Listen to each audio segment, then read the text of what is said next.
Hey everyone, I'm Dan from JazzComposersPresent.com, an online space where composers, musicians, and listeners come together to celebrate the music we love. I'm joined today by John Yao, trombonist, composer, band leader, assistant professor of trombone at Berklee College of Music, adjunct professor of music at Molloy College, and a 2025 Guggenheim Fellowship recipient in music composition. John is here to show us how to incorporate group improvisation into your large ensemble writing. As Dan mentioned, I'm here to talk about collective improvisation and textures in a big band setting.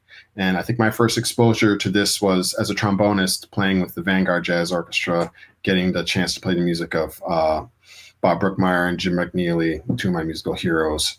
And I remember, hearing these sections as a listener on recordings and, at live shows, and then also playing them in person and being like, just kind of thinking like, whoa, what was that? That sounded so crazy. How did they write that? How did they get that result?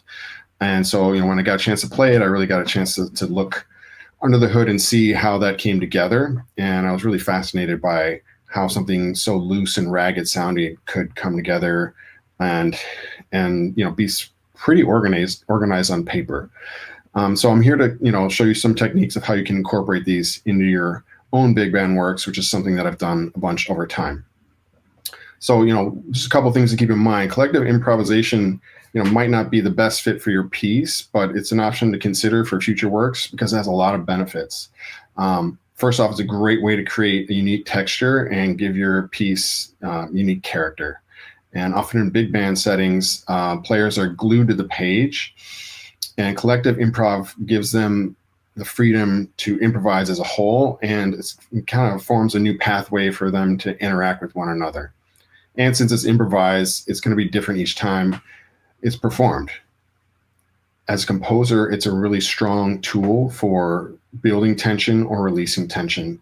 And, last but not least, it's fun for the musicians to play those types of sections. So if and when you decide to use one of these sections in your piece, I have a few suggestions and things that are key points for us to look at examples going forward today. First is you want to have a clear idea of what you want this section to sound like. Do you want it to be really wild and chaotic, or is it soft and mellow? And just to have a clear idea of what type of mood and sound and vibe and texture you're looking for. And if you're not sure of how to, what those possibilities are, I would just suggest you go do a bunch of listening to some free avant-garde jazz music, or for me it was definitely Make Me Smile, Mel Lewis and the Jazz Orchestra. Any of the music from there is a great example of Brookmeyer, and of course McNeely on many records, but there's so many great other examples as well. So just go out and listen to that type of music, and I think you'll find that there's a whole new array of colors for you to incorporate into your piece. But as I've done this over time in many of my pieces, I've kind of come to realize that there's two, key points that make for a successful collective improvisation section. As a composer, first is giving the players clear parameters to improvise within, some guidelines, some guardrails. And then second is using text to describe the mood or texture or emotion that you're looking to create. So this first example that we're going to look at is from my first big band album, Flip Flop, and this tune is called Hellgate. And just to give you an idea of the tune itself, it's a kind of a dark, groovy shuffle, has colorful harmonies, simple melody, and has like kind of a catchy bass line. And on this one, I really wanted this section to be short and high energy in a short amount of time with big, raucous sounds, lots of activity, kind of wild sounding. So let's take a listen to Hellgate.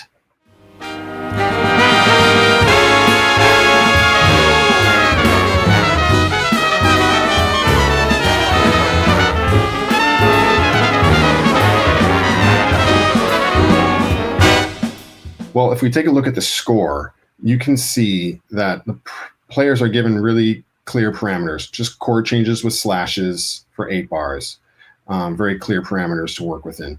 And the instructions, text instructions are below with exclamation point, which is, that exclamation point kind of goes a long way. It gives them a clear idea of what you're looking for them to do and how to do it. So again, key parameters, clear parameters, and clear instructions. The next example that we have is New Guy, also from my first album. And here I wanted the band to sound really loose and cluttery, out of time, no implied harmony, and to have the band, exchange statements with drum solos, kind of creating a loose call and response. So let's check out New Guy.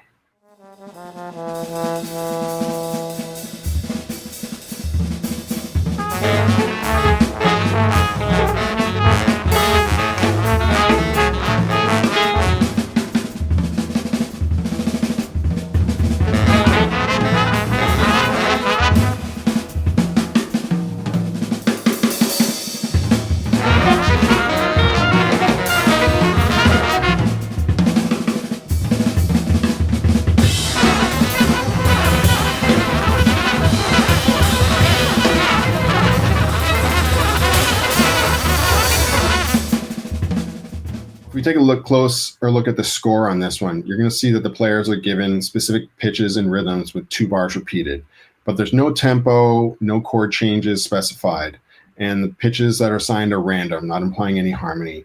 And there's different rhythms given to different players, and some of the entrances are staggered. So they have clear parameters there. The instructions are just ad-lib tempo, making sure it's random sounding, not together. And there's like 4 different statements, exchanges between the ensemble and the drums. And each one gets a little more intense. So the first one's sort of meant to sound random, not together. And by the time you get to the third time, it's a little more rhythmically active. And then, of course, the last one is really wild and crazy sounding and kind of culminates in this big chord. So that's where the tension gets released. And this is was a really effective tool for this piece. And later in the piece, there's also a call and response between the drums and the ensemble where they imitate one another, similar to like Mel Lewis did on many pieces of Make Me Smile, written by Bob Brookmeyer, where they have this exchange trading between the drums and the ensemble, where the drums play the rhythm and the ensemble copies but ad-lib the rhythm but plays on any pitch. And that's more of a little more traditional call and response in the sense that it's in time. So again, collective improvisation, clear parameters, instructions, in this case can be, kind of a trading of between the ensemble and the drums. This next example is called Ode to the Last Twinkie.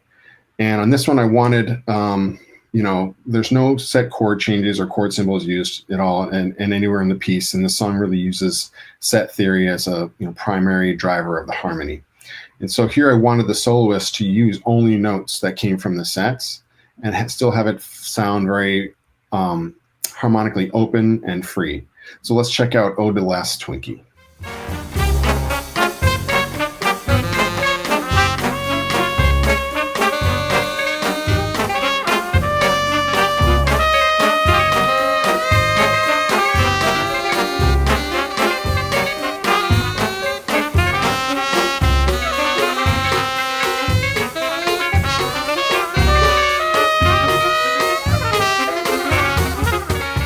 So in this one, if we take a look at the score, you'll see that there are actually 2 groups of collective improvisers. And group 1 is like my main improvisers. This is tenor 2 and trumpet 4.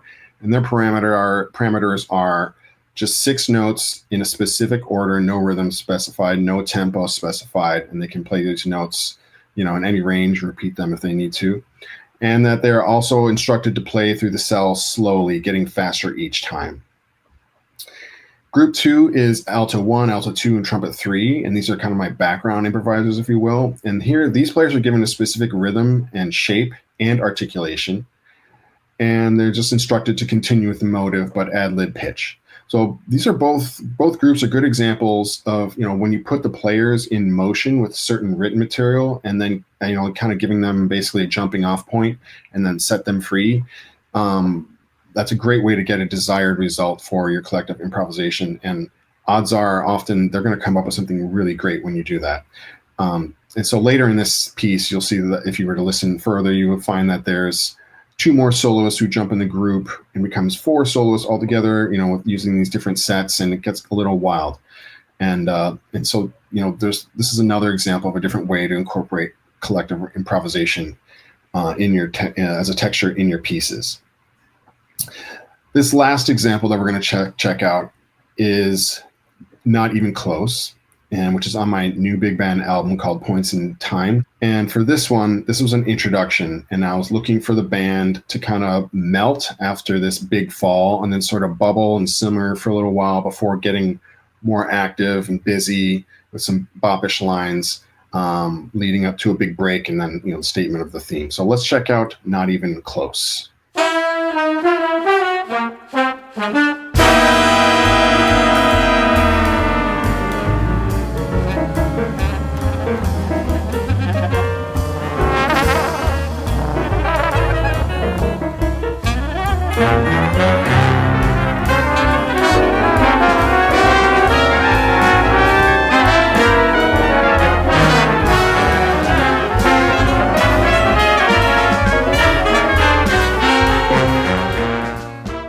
So again, here are key points. Our parameters are medium swing, no chord changes, just slashes. The instructions are collective solos, play sound, color, texture. And then around measure 11 in the example, you'll see that I give them a tonal center, G flat, say chromatic, and give them different instructions telling them to play more lines, more shapes, more rhythmically active. I will note that it's important to let the collective improvisers know that they're improvising with several other players, therefore they can listen and play off one another. So that's something that, I've tried to make clear in my parts as well. And as you heard, and see in the example, there's also a fair amount of written material that, gets played in the background that serves to set the mood for the improvisers.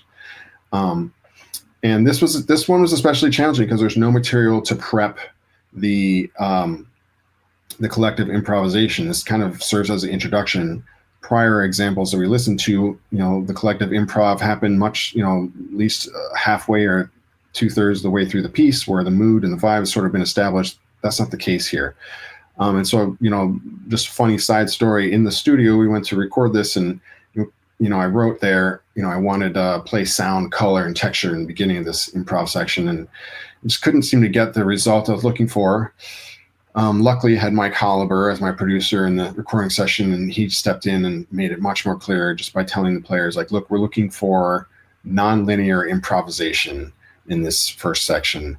And that just clicked. And so it's just a great example of concise text directions to the improviser and how effective that can just give them exactly the, the parameters and what you're looking for them to sound like. So that just goes to show you how instructions, the text instructions are really important. So I hope this has been helpful for you to see how, when the musicians are given clear directions and you have clear parameters for them, that you can get really interesting results and give your compositions, unique character. And if you want to check out any more of these scores, you can always go to my site and just check them out closer. I know it's hard to see on the screen over my shoulder, so you're welcome to do that.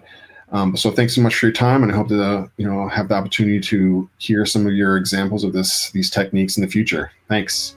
Thanks for watching today's mini lesson. Be sure to like, share, and subscribe. Drop any questions, comments, or suggestions for future videos down below. To watch our full-length events and participate in live Q&As with our presenting artists, head to jazzcomposerspresent.com. Thanks, and we'll see you next time.